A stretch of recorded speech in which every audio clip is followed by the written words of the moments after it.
That was Selena Gomez with Rare. You are listening to phoenixradio.com.au. We are back for Jason's Sports Rundown. We were off last week for the show, unfortunately, but back and better than ever, and really looking forward to today's show.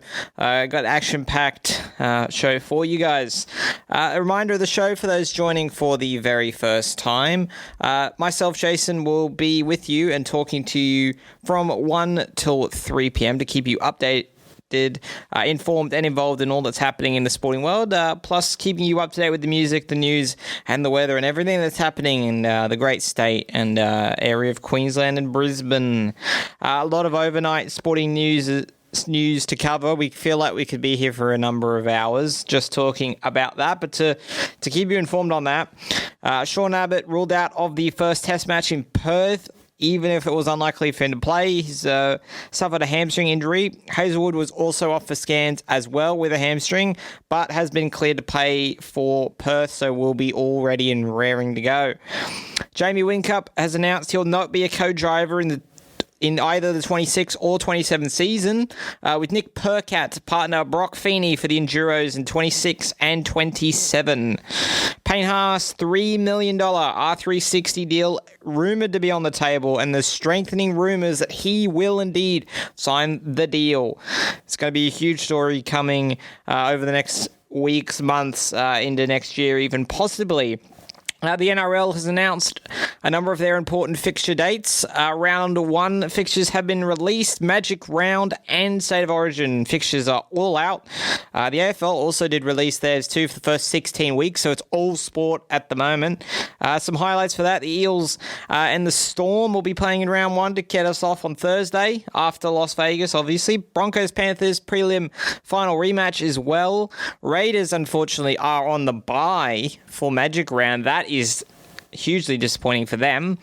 And in terms of State of Origin, Game 3 is at Suncorp. Will it be a decider? Hopefully doesn't come to that. And the MCG is hosting Game 2. So Game 1 will be in Sydney at Accor Stadium. And then Victor Radley as well.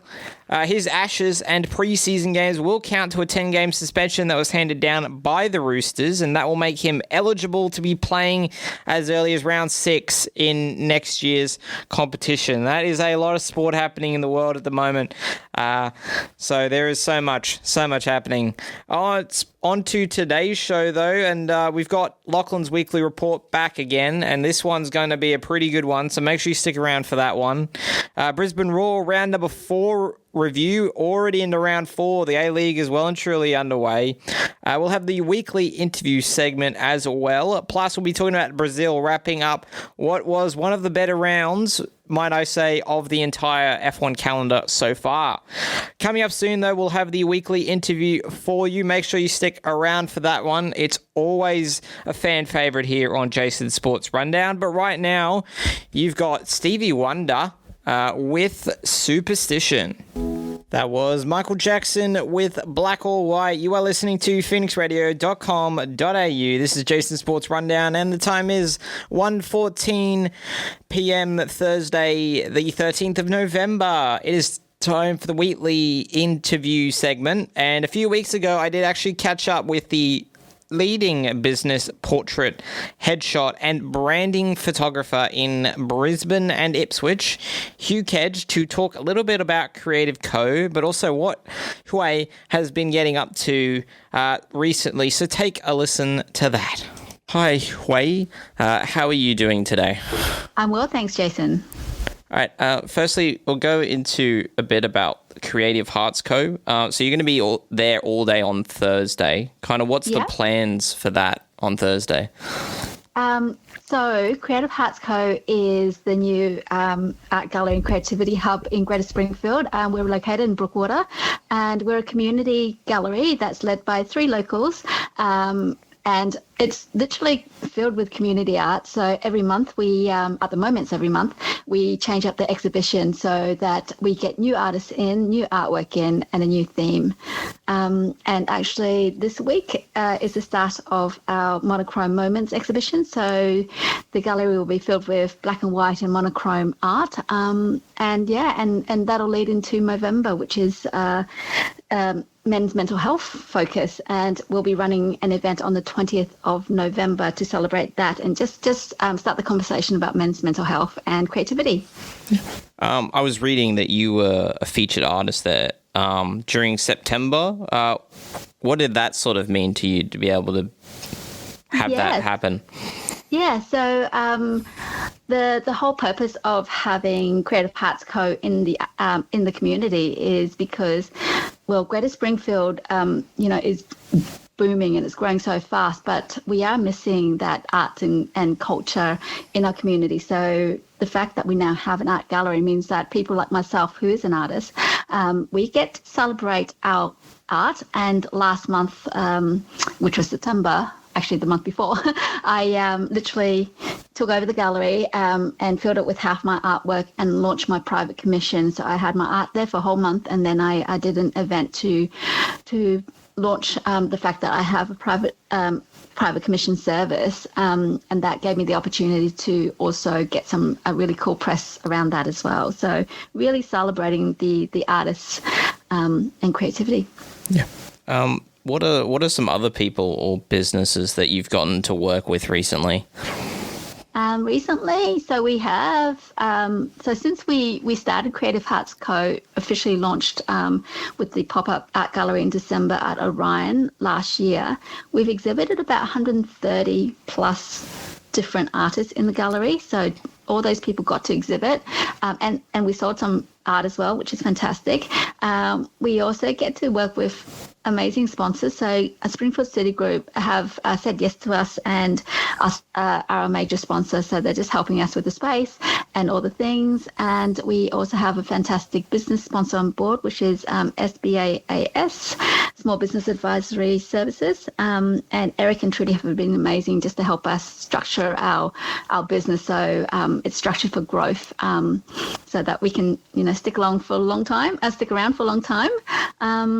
well as that, just lots of really great local businesses who want to support us with all the things and help us fund workshops for the community. I can go on. We have a lot of fantastic support and great businesses to work with as well. Yeah, what does that kind of support mean for, not only the businesses, the people, but other people that kind of buy into what you're doing? It just means that more people get to embrace that creative side of themselves, because we find that, there's so much out there for kids and adults who are sporty. We've got the Lions Stadium, we've got the hospital, we've got all the different pillars that make up a great community. And now that we've got an art gallery, creativity hub, it means that anyone who's creative now kind of like has a home and we can fit in. So the gallery is open 5 days a week. At the moment, it's from Tuesday to Saturday. We're open from 10, and we just run different workshops. It's open to the public, so anyone can come in and have a look. And next year is going to be quite exciting because we've got plans in place for a bit more mentoring with the artist community, and more activities and more art classes as well. So we're working on pulling together some really great facilitators in all the different fields, because we've been asked about people wanting to learn all different things. So we're looking at getting the right people in so that we can offer those workshops. Right. Kind of lastly, what would be your dream person or business that you would want to work with? That's a tough one. For the gallery, I think any local business who wants to support us, it would be amazing, because there is so much talent out there in our community that we would like to showcase and highlight. And it's not always possible financially for those artists to maybe put on an exhibition. And it would be amazing if, we can find lots of sponsors on board, even if it's small amounts, to just help make people's dreams come true and help them run a full month exhibition or then just to gain the exposure. So really, anyone in the community who loves arts and culture and who wants to support us. All right. Thank you for your time today. Appreciate you coming on and sharing your kind of thoughts and space, particularly around a creative sort of arts field. Yeah. And with, like I said, we're open 5 days a week. So we'd love you guys to pop on, whoever's listening. We're at 7006 Melaleuca Drive in Brookwater, literally just before you go into the golf club in Brookwater there, just turn right. We're on a big parcel of land. We've got our own parking, wheelchair friendly. It's a really cool space. Yeah.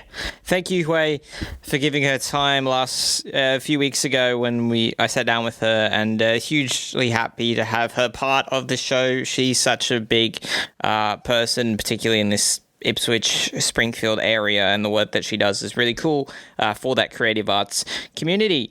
Coming up soon, we're going to have the news and weather update, but right now you've got Old Town Road by Lil Nas X and Billy Ray Cyrus. That was Delta Goodrum with Born to Try. You are listening to phoenixradio.com.au. This is Jason's Sports Rundown, and the time is 1:28 p.m, 13th of November.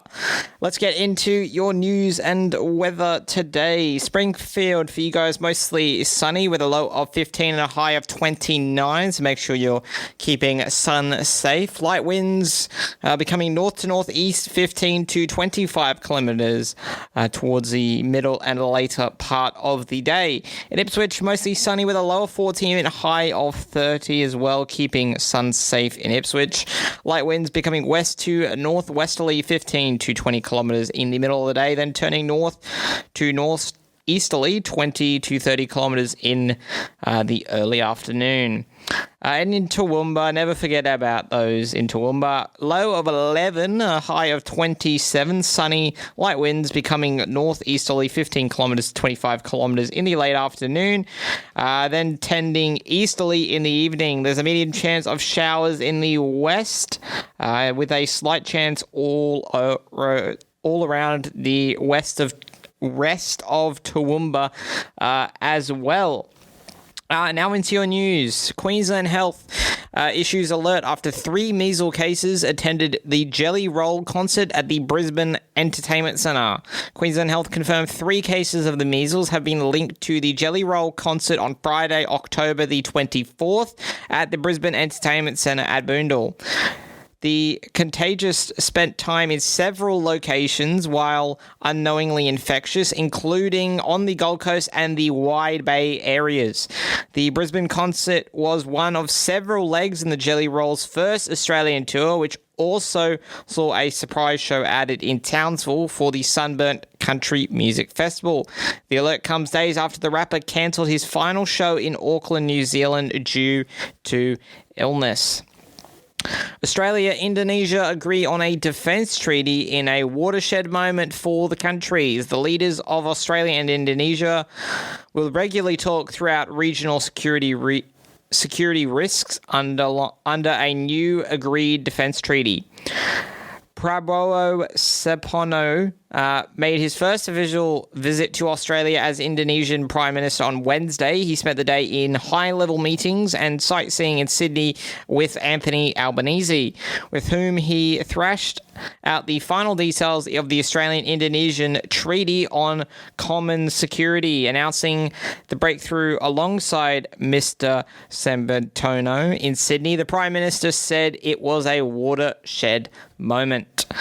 And like a horror movie, Russell Island couple tells of a terrifying attack inside their home. The Queensland couple faced a terrifying ordeal when a woman armed with a pair of scissors broke into their house, forcing a frantic struggle that left them traumatized.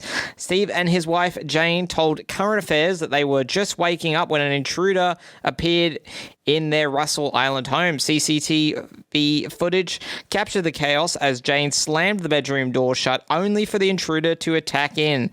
Steve held the door firmly as Jane called for help. Police finally arrived and arrested the 40-year-old woman. That is your news and the weather for the 13th of October. And this week, make sure you're keeping sun safe as we are getting later and later into our summer and hotter months.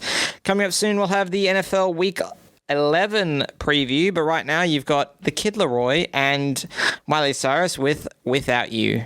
That was Britney Spears with Toxic. You are listening to phoenixradio.com.au. This is Jason's Sports Rundown, and the time is 1:38 p.m. It's time for the Week 11 preview of the NFL matchups. So we'll take a look at them. There's a number of good ones this week, and this week, unfortunately, doing the NFL preview by myself. No Harry here this week, no Lachlan as well, but just means you get to listen to me talk a little bit more, which I think isn't as bad as maybe some people may say. Starting off the week, it is Patriots and Jets at Gillette Stadium. That's on Friday at 11:15 a.m. Two teams that are on very different trajectories this season. The Patriots tied for the best record in the NFL. The Jets are fighting for the number one pick, so couldn't be anywhere further apart, but it's a divisional matchup, so a lot can be expected. The Dolphins and Commanders, they're out at Madrid at Bernabeu Stadium on Monday at 12:30 a.m. It's going to be a cracking game with those two teams. Those two teams both wanting a win, and they'll maybe be able to do it on the international stage. Kicking off the early window on Monday at 4 a.m., that is the Falcons and the Panthers, Mercedes-Benz Stadium. Another divisional matchup, but this one is going to be a pretty good one. Both two teams on pretty similar playing fields at the moment with how much they've been struggling, so it'll be very interesting to see how they fare. Bills Buccaneers at Highmark Stadium. It's going to be one of the top 5 games of the round this week, along with that Patriots-Jets game. Two top teams in different conferences, and it's always really exciting when we get to see an AFC versus an NFC heavyweight, and that's what we got there, Bills and Buccaneers. Jaguars, Chargers at Everbank Stadium. The Jaguars have been on the up, so have the Chargers, though. Both two teams who are fighting for the edge of the playoffs. Vikings, Bears at US Bank Stadium. Both two teams definitely have been on the up this year, and another divisional game, and divisional games will always bring you just that bit more than what you would normally get. Giants and Packers at MetLife Stadium. No Jackson Dart for this one. The Packers are probably going to be wanting to have a big comeback after a very disappointing result against the Eagles on primetime on Tuesday. Steelers Bengals, that's going to be a big one. It's getting close to the Joe Burrow return, maybe we think, but the Bengals, at the moment, they've been down and out. They could really use a win in this one. Titans-Texans at Nissan Stadium. The Titans are having a pretty rough year, but to be fair, so are the Texans. Both two teams could be wanting to win there. Cardinals 49ers at State Farm Stadium, one of the first late window games at 7:05. Going to be very interesting, a divisional matchup, and no better than to have a one NFC West division matchup. That's two. That's Rams and Seahawks also at 7:05. That one's at SoFi Stadium, one of the top 5 games of the round. This is a battle for the division leader of the NFC West, so it is a huge matchup. These two teams have been tied towards the top for a number of weeks, and now this is the big one. Can they hold on to it? Because this could even have implications for the number 1 seed in the NFC with the way these two teams are playing. Browns-Ravens, another AFC North divisional matchup this week. That was Huntington Bank Stadium in Cleveland. It'll be very exciting to see those two teams go. Ravens have been on the up, and if they continue that way, this could be a walk in the park. Broncos-Chiefs, Empower Field, very similar to the Seahawks-Rams game. This is a huge battle for the division. However, the Chiefs are a number of games behind the Broncos. This is one they'll need to catch up, maybe beat them once, maybe beat them twice. That will definitely help the Chiefs catch on up. And then to round out Monday, it's Eagles-Lions. That is going to be the game of the round for sure. Lincoln Financial Field, that one getting underway at 11:20 a.m. on Monday. These two teams have been competitive, and they fought so hard last year in the NFC, and I think that'll be very similar again this year. And on Tuesday, 11:15 a.m., Raiders and Cowboys at Allegiant Stadium in Las Vegas. It's going to be a very interesting one here. The Cowboys probably haven't been where they wanted to be this year. They haven't been very competitive at all. Neither have the Raiders, and they look like they're heading on a way to a coach firing, very similar to what Giants pulled out in the past week with Dable getting the sack. A lot of games happening. The Eagles-Lions will probably be the pick of the bunch, but there's a couple of battles for the division leaders as well in the Seahawks Rams and Chiefs Broncos game, so a lot to stay tuned for. Coming up soon, we have the Brisbane Roar round number 4 review. But right now, you've got Master, KG, and Co. with Jerusalem. That was Boston with More Than a Feeling. You are listening to phoenixradio.com.au. This is Jason's Sports Rundown, and the time is 1:52 p.m. It is getting on, and we are into now the Brisbane Roar Round 4 review. The season has been getting underway for some time now, and the Roar continue on their A-League challenge under the new coach of the Brisbane Roar, Michael Valkanis, the man himself. Take a look, take a listen, and talk all about the big moments of the game. There were 3 goals for the Roar: the 39th minute, the 79th minute, and the 89th minute. The 89th minute one going down as an own goal, but was a pretty good strike, if I do say myself. The Roar ending up to be a 3-0 winners in the game with the Jets, and have also boosted themselves back into the top 4, which is really good for Brisbane. They started the season high. They got a draw. They got that loss, tough one with Wellington, but now they're bounced back, and a 3-0 win is a huge way to do it. The Roar still having their way against them with the possession, but it's starting to look very evidently that Brisbane Roar is going to play with a style of counterattacking football, very similar to the way that Nottingham Forest played last year. So let's take a listen to some of these big moments in the game, and also do what we do each week and see and add some thoughts that Michael Valkanis had on the game, on his team, and some of the questions that he was asked. But firstly, the big goal, which was Harrington, the young kid, has got a bright future, and this is a big moment for him. And it comes, the header and the goal, Lucas Harrington. Well, he had the right foot on that time, Georgios Vrakas, who delivered it in. And the young Lucas Harrington gets just his second ever A-League goal. Yeah, big goal for Lucas Harrington and big, bright future for the Brisbane Roar. Jay O'Shea is always good from the penalty spot, and he was no different in this one. And a chance here to make it safe, and he does. Jay O'Shea, Brisbane's top scorer this season with his second penalty. And unfortunate for it to be called an own goal with a brilliant strike. But in the 89th minute, the final 3-0 scoreline settled for Brisbane, and they did it in a big way. Will the flag go up for offside here? Quinn McNichol on the charge again. Oh, and it's gone in. And it stands. Well, that was hit like an absolute missile off the boot of Quinn McNichol. It was saved onto the post and then hit James Delianov. And Brisbane Roar have a third goal. Yeah, big result for the Roar. 3-0 back into the top 4. Now, to hear Michael Valkanis' thoughts post-match on the game. Firstly, he started with what he thought about his team's performance in a 3-0 thrashing. Yeah, I thought it was a real balanced professional performance in terms of what we worked on and how we executed. It was pretty good. So I thought we controlled the game quite well with the ball in the first half. And in the second half, we knew they were going to come out and give everything for the next 15, 20 minutes.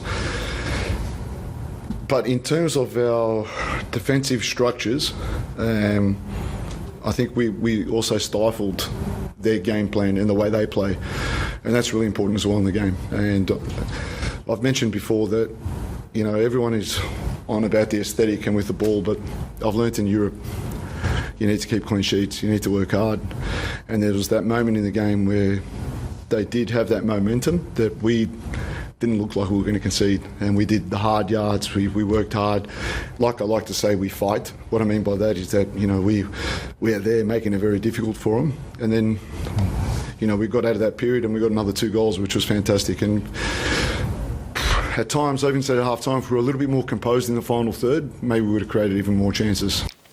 And then Valkanis further went on to explain the importance of defending as a team, and as an ex-defender, he had a lot to say about this. Yeah, I think it's having been a defender as well, I know the importance of defending, being really focused, and I've said it before, defending is an art as well. We might just say that it's just booting, but it's an art form, and it's very important. And it's about a team. If you're not team first, you don't defend well. I see players working really hard for one another, and that I love it. I love seeing that, because then that shows me how together we are. And in difficult moments where you are going to suffer as a team, there's going to be moments, and this happens to Barcelona, happens to big clubs as well. When a team is together, they'll fight together. Work hard for one another. I've got to change the word fight because people are misinterpreting what I'm saying. So that togetherness is something that we built, and I think I believe that we're talking about 5 months, but geez, these games are a different intensity. It's about results. It's totally different. So I'm really happy with what we put together so far. That was Valkanis' thoughts on defending as a team, and it definitely speaks volume to what he has, and hopefully the Brisbane Roar continue to build on into their next few games and have a lot for in store. Coming up soon, we'll have Lachlan's weekly report, but right now you've got Matt Joe and Gal with also Kerry Fields, and it's got you Love You Like I Can. That was Lane Pittman with Ain't Too Much to Ask. You are listening to phoenixradio.com.au. This is Jason's Sports Rundown, and the time is 2:05 p.m. We're into the second hour now, and it's time for one of the highlight segments of the show that we have each and every week, and it's time for Lachlan's weekly report. The Australian Baseball League gets underway tonight, and with Brisbane's very own Bandits making a number of huge acquisitions in the off-season, Lachlan Neils has headed down to Holloway Field ahead of the intra-squad game to get the players' thoughts on the upcoming season. Tonight, the Brisbane Bandits open the 2025-2026 Australian Baseball League season at home against the Sydney Blue Sox at 6:30 p.m. at Holloway Field in Newmarket. The Bandits were busy in the offseason, adding plenty of talent to their team after finishing last in the league last season, and their team now includes 7 members of the Australian national team, and they all have their eyes set on a good season ahead of the 2026 World Baseball Classic, which is considered to be the World Cup of baseball. This past weekend, I headed down to Holloway Field ahead of the Bandits inter-squad game to get some of the players' feelings on the upcoming season. What is your name and what position do you play on the team? So I'm Robbie Perkins, and I'll be the starting catcher this year. If you had to say your favorite memory in baseball at all, what would you say that it is?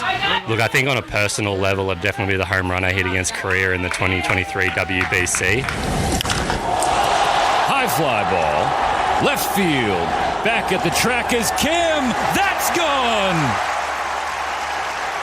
Robbie Perkins with a bomb and insurance for Team Australia.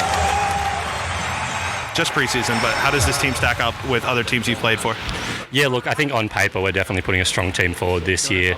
There's definitely been some strong teams in the past. I think this rivals them, but as everyone knows, anything can happen once we hit the white lines.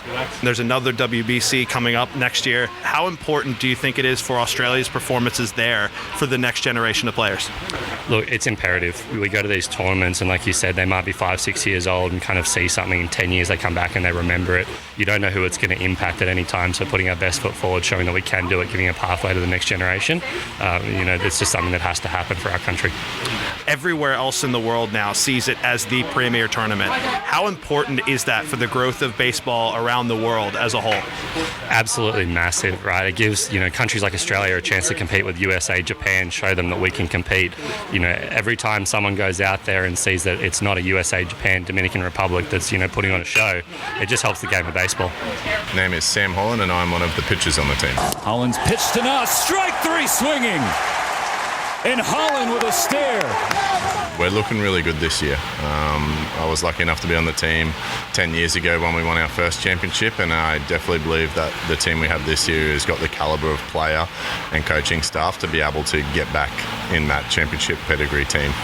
Now, you've played against a lot of different players in your career and a lot of different styles of players. How unique do you think that the ABL is compared to other leagues, whereas you get all these styles from all over the world come here and mix together? How important do you think that is for the growth of Australian baseball? Yeah, that's it. You see it when you go to international level, when you see Team Japan and Team USA and Team Mexico and Venezuela, and you get all these different styles on one team. When you come to the ABL, you've got a bunch of different players from around the world all kind of trying to play what we like to think that they're coming onto the team trying to play Aussie baseball, which is a bit more hard-nosed, and we play with pride here. So I'm sure those guys will buy into that aspect of our team culture.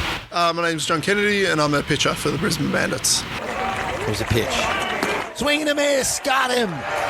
Kennedy. What an effort from the big left-hander.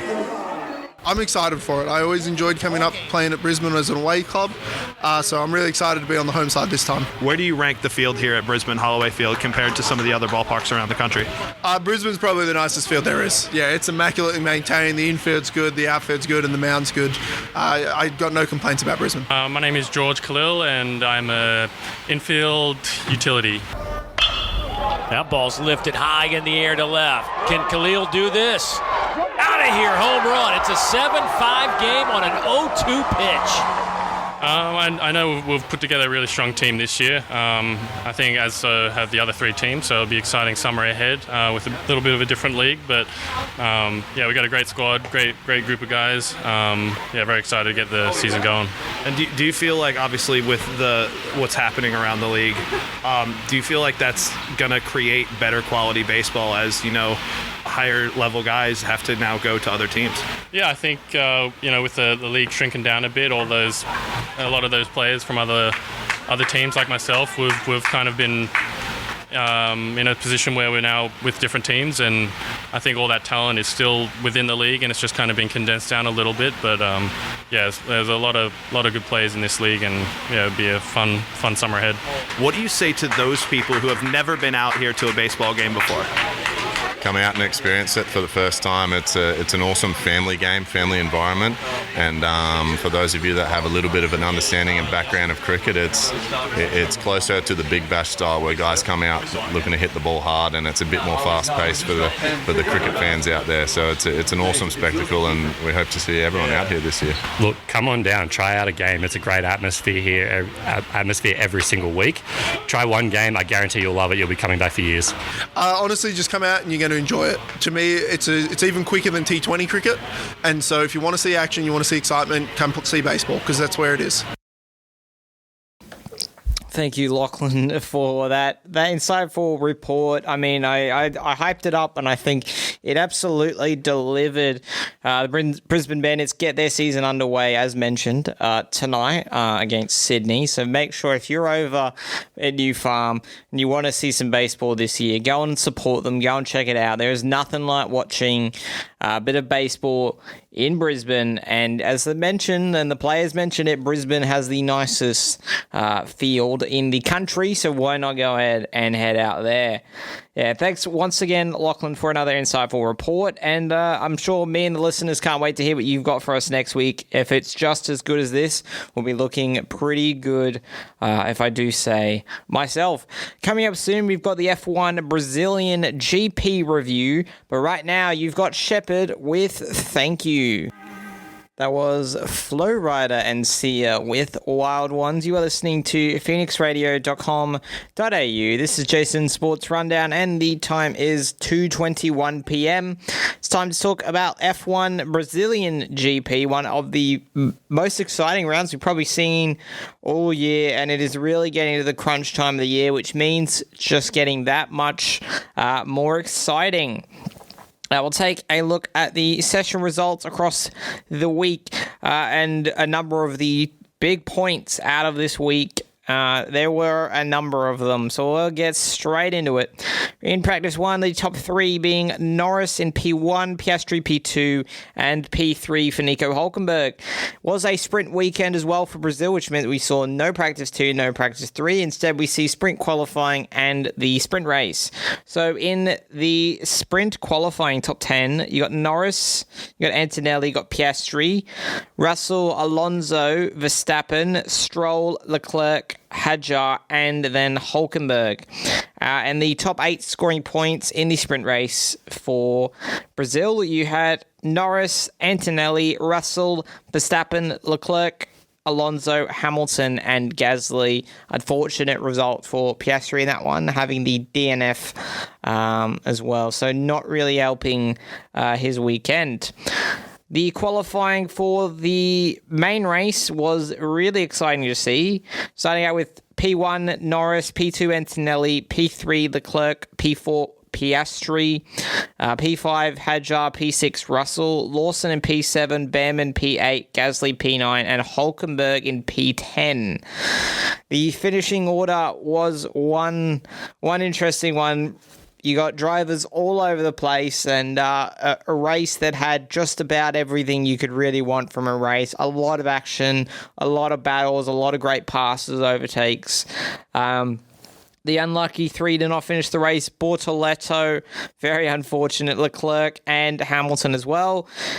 For the finishes, Tsunoda in P17, P16 for Stroll, P15 for Colapinto, P14 for Alonso, P13 for Sainz, P12 for Ocon, P11 for Albon, and then the top 10, P10 for Pierre Gasly, P9 for Hülkenberg, P8 for Hadjar, and then his teammate Lawson in P7, Behrman in P6, Piastri P5 once again, unfortunate for him, P4 for Russell, P3 for Verstappen, Antonelli in P2, and Norris in P1 with the win in Brazil. Back-to-back wins for him, and a really good overall weekend for Lando Norris.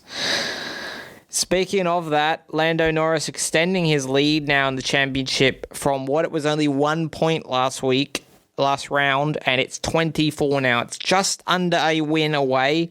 It is looking like he is a good chance to win the championship now, if he finishes second all throughout the rest of the year, which is very doable for Norris, regardless of what the other two do, Piastri and Verstappen, who will be the champion. So it is looking very likely Lando Norris will be the F1 Drivers' Championship champion for this year. There is still the chance for Piastri and Verstappen. I think Verstappen's chances really dropping this weekend, not due to what he was able to do, because he still had a fairly good weekend, all things considered, but he needed to be basically winning races to really narrow that gap, and wasn't able to do that. Behrman, another great result, being up in that top sort of 6-5 sort of range. He had the P4 just recently as well. Behrman is on a really huge tear after maybe being shadowed by the likes of Hadjar and Antonelli and Bortoleto at times.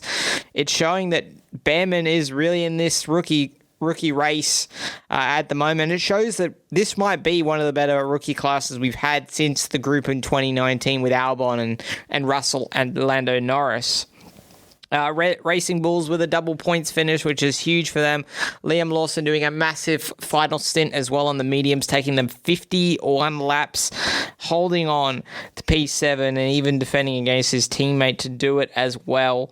Gasly getting 2 points across the weekend with a P8 and a P10 finish in respectively the races, so that's huge for Alpine. It's 2 points, but with where Alpine have been this year, they'll be quite over the moon with that performance. And the double DNF for Ferrari is really, really another nail in the coffin for them this year.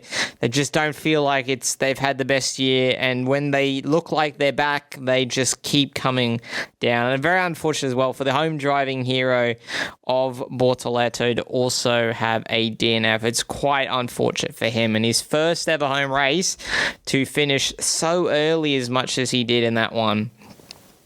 Coming up soon, we're going to be talking about the ARIA charts once again. We'll be looking at the top 5 singles and the top 5 albums on the chart for this week. But right now, you've got the Bee Gees with Night Fever.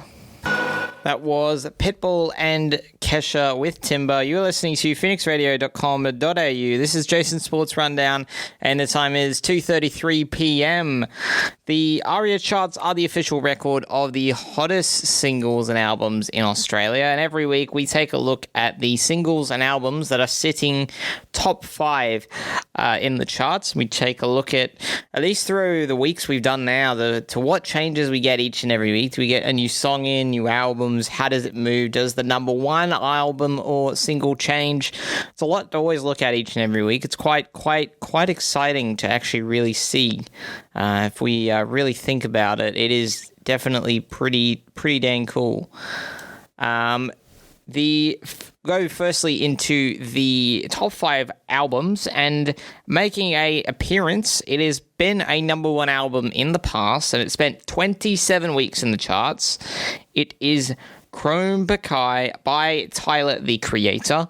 It's an album we've seen around a long time, and the singles were up in the charts as well when it first came out. Moving on into number 4, it's another new one into the not only the top 5, but also in the charts together. So it is making its highest peak at 4 in the first week.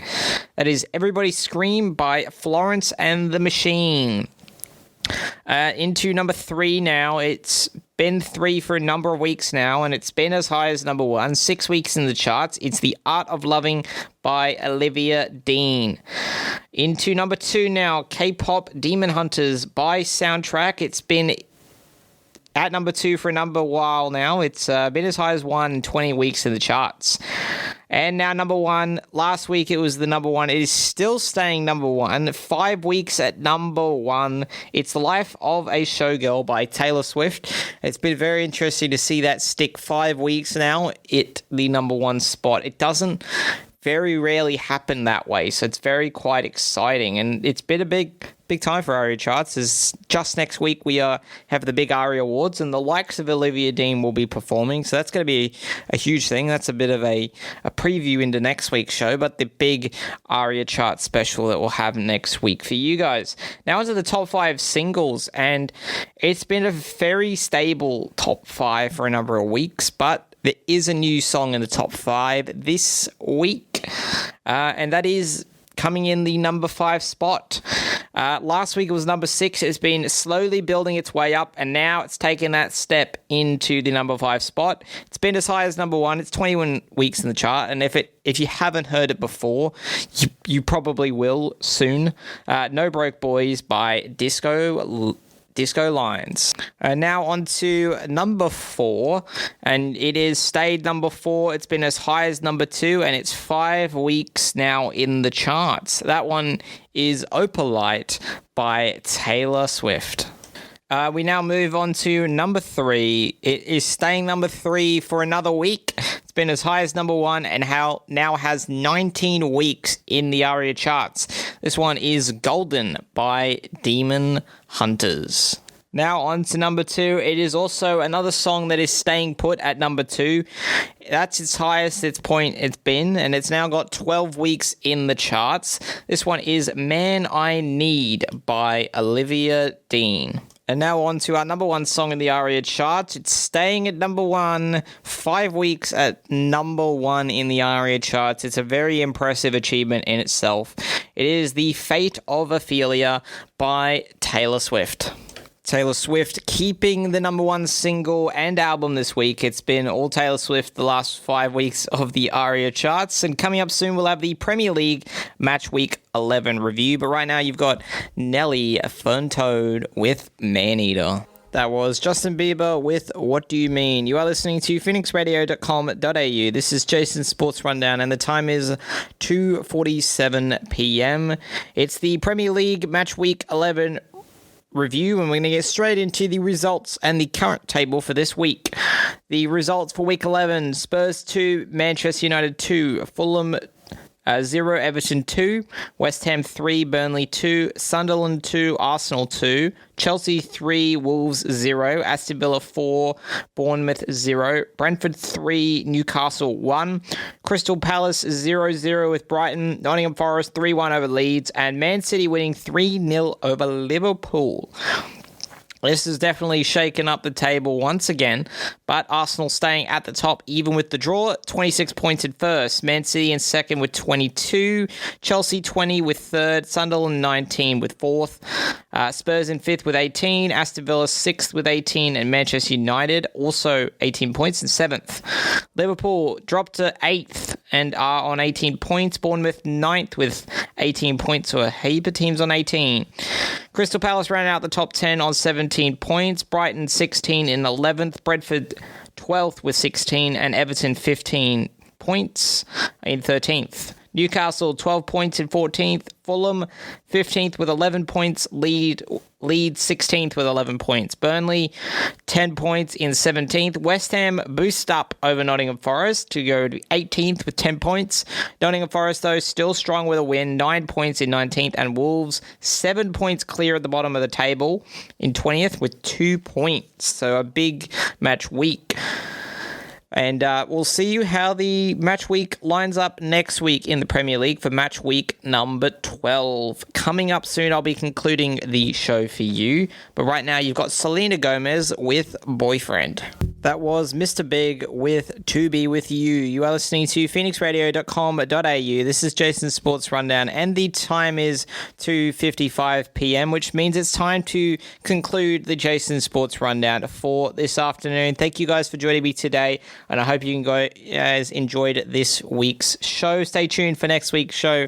We'll have even more sports news, information, discussion, news, weather, all that. We'll have a bit of some excitement. We'll have an Ashes test preview, which should be very exciting. No F1, but that should make up for it. We'll also have the ARIA chart special as well, with some other big things on the agenda as well. See you guys next week here on Phoenix Radio, same time, 1 to 3 p.m. on Thursday. Jason's Sports Rundown. But for now, enjoy the rest of your Thursday into your Friday, and I hope you guys have a wonderful week. And the song taking you guys out this week, it's by Major Lazer, DJ Snake, and Mo, and it's Lean On.